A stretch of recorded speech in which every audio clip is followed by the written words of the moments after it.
Isang simpleng uwian na nauwi sa misteryo. Isang mensahe, ang huling bakas ng kanyang presensya. At sa loob ng ilang oras, parang naglaho siya ng parang bula. Tahimik ang hapon ng Marso 18, isang ordinaryong araw sa isang ordinaryong estudyante. Pero sa loob lamang ng ilang oras, ang lahat ay magbabago. Isang 15 anyos na dalagita, pauwi mula sa eskwela, may pangarap, may pamilya, at may mga lihim na unti-unting bumibigat sa kanyang dibdib.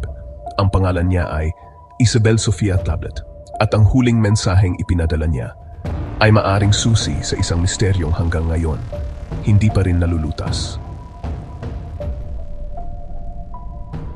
Si Isabel Sofia Tablat ay isang 15 taong gulang na estudyante mula sa Pasig City, Pilipinas. Siya ay nag-aaral sa ikasiyam na baitang at kilala bilang isang masipag at mabait na kabataan sa kanilang komunidad.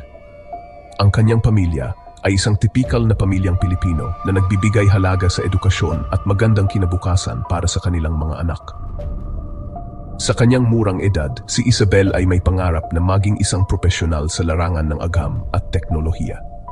Ang kanyang mga magulang, lalo na ang kanyang ama na si J.R. Tablet, ay masugid na taga-suporta sa kanyang mga pangarap. Sa kabila ng kanilang abalang buhay, sinisigurado ng pamilya na may sapat na oras para sa isa't isa. Sa kanilang komunidad, si Isabel ay kilala rin bilang isang aktibong miyembro ng ilang organisasyon at palaging handang tumulong sa mga nangangailangan.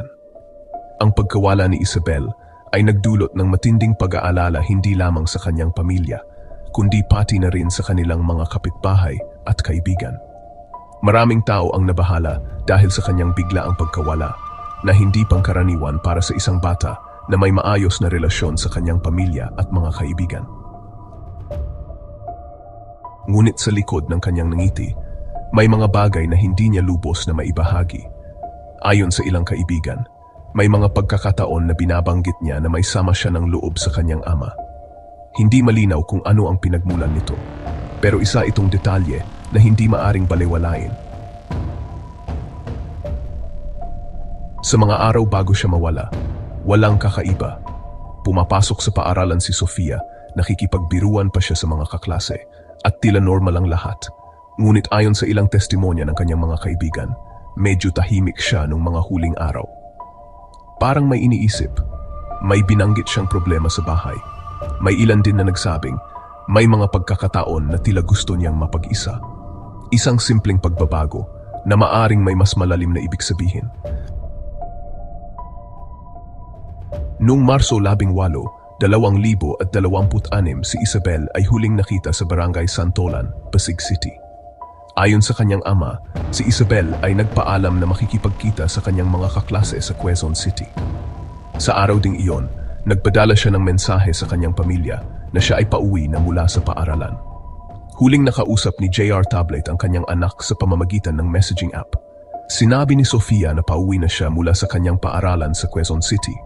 Ito ang huling komunikasyon na natanggap mula sa kanya. Normal ang usapan, walang indikasyon ng panganib.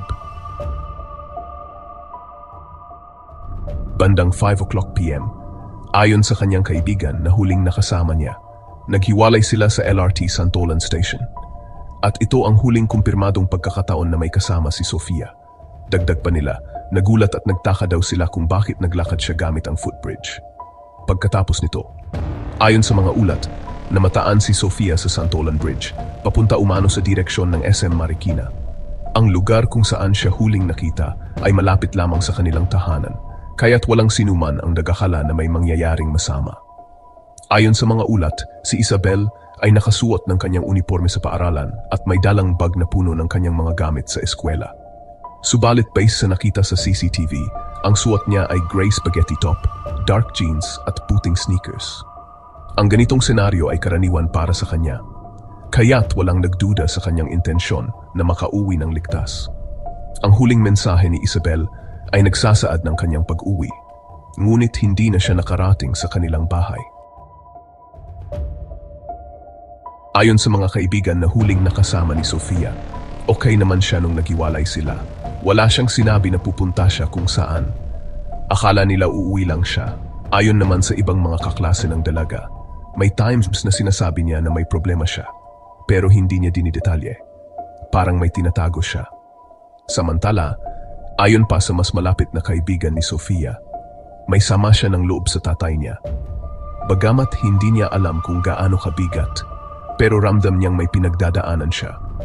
Sa katunayan, nabanggit daw ni Sofia na parang wala ng oras sa kanya ang tatay niya at parang hindi na siya ang dating daddy niya. Ayon sa kanyang ama, labis ang kanyang pag-aalala dahil wala siyang dalang extra na pera at tanging PEE t-shirt lang dala niyang gamit.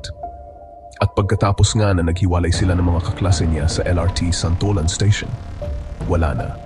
Tila naglaho na parang bula ang dalaga.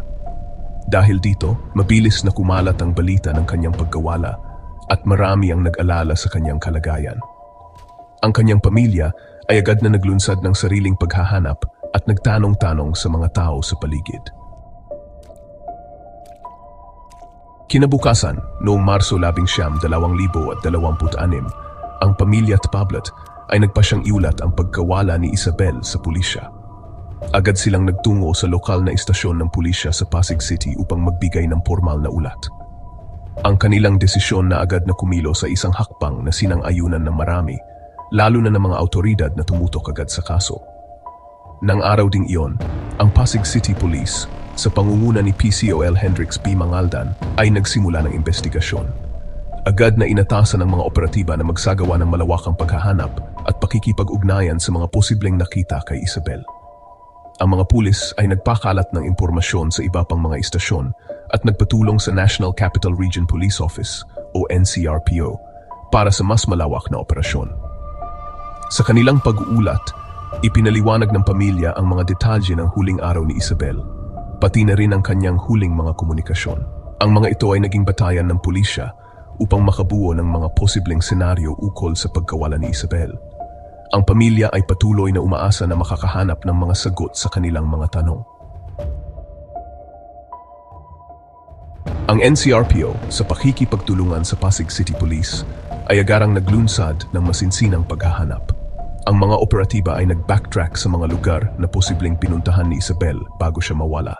Sinasabing pinuntahan ng mga pulis ang mga kaklase, kaibigan, at maging ang mga guro ni Isabel para makakuha ng karagdagang impormasyon.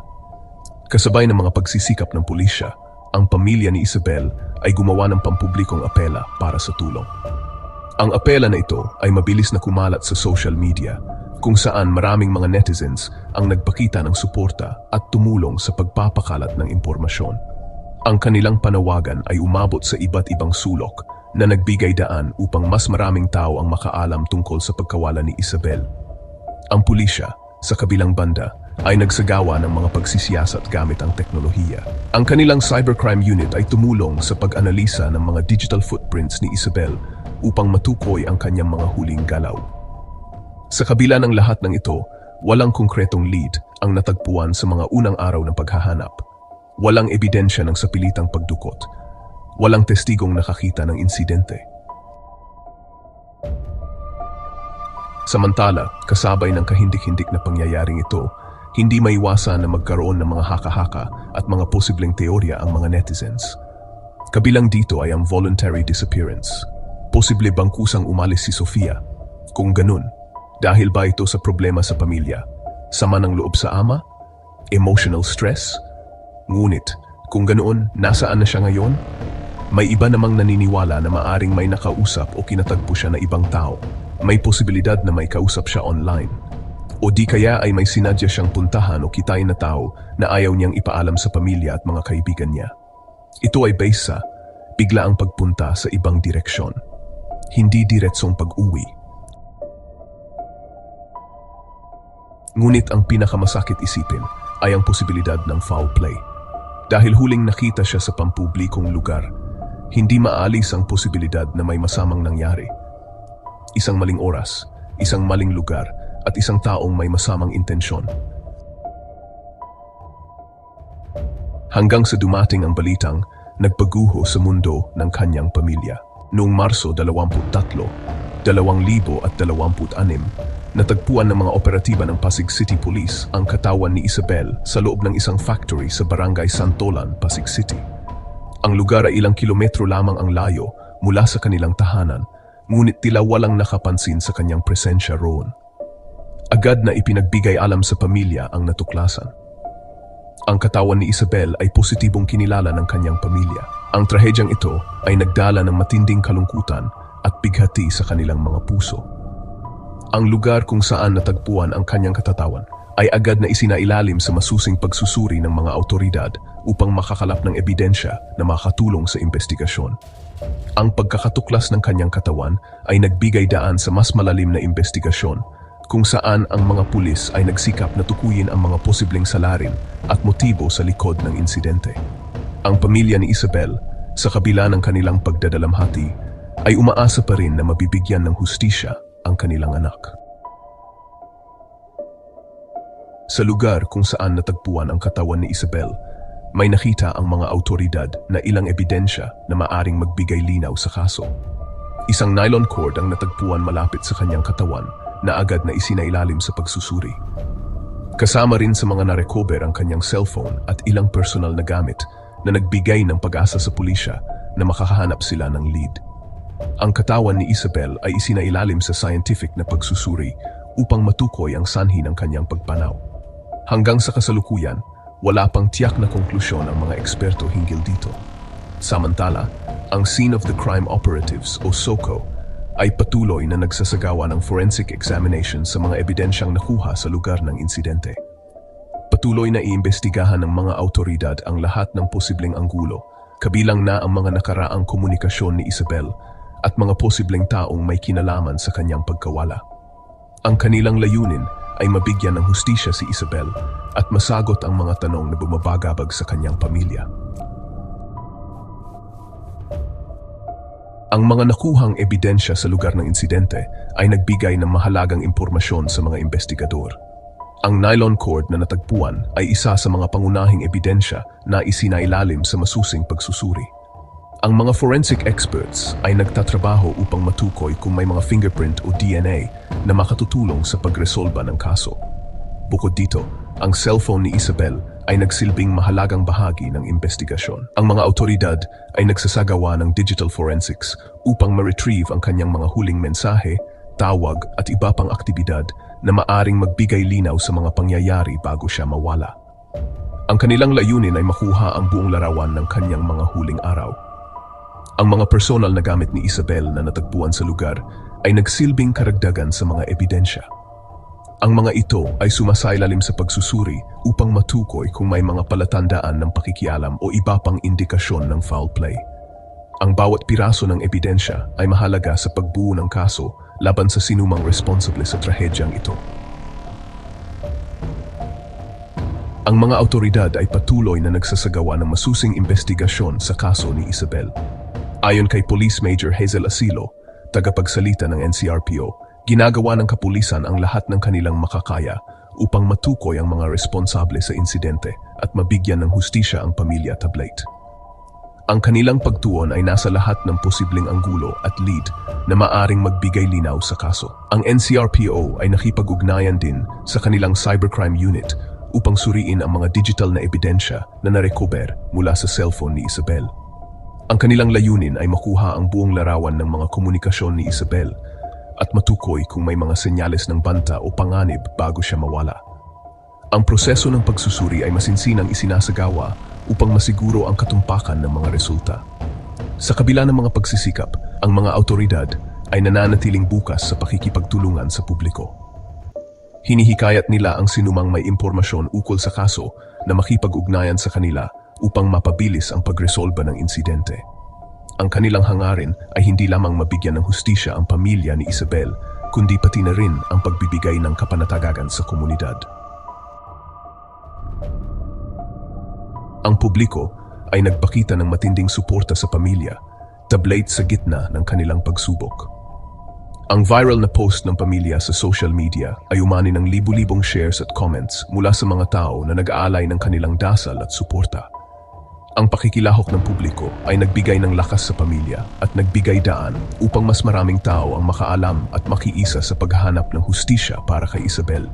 Sa kasalukuyan, ang pamilya, Tablate ay hindi pa naglalabas ng opisyal na pahayag matapos ang pagkakatuklas ng katawan ni Isabel.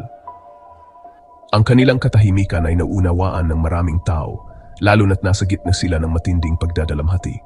Ang mga autoridad naman ay patuloy na nagsusumikap na makahanap ng mga sagot at masiguro na ang hustisya ay makakamtan. Ang investigasyon ay patuloy na isinasagawa at ang mga autoridad ay nananawagan sa publiko na manatiling mapagmatyag at makipagtulungan sa kanila. Ang kaso ni Isabel Sofia Tablat ay isang paalala na ang bawat isa ay may papel na ginagampanan sa pagbuo ng isang ligtas at makatarungang lipunan. Ang kanilang pag-asa ay mananatiling buhay hanggat may mga taong handang makipaglaban para sa hustisya.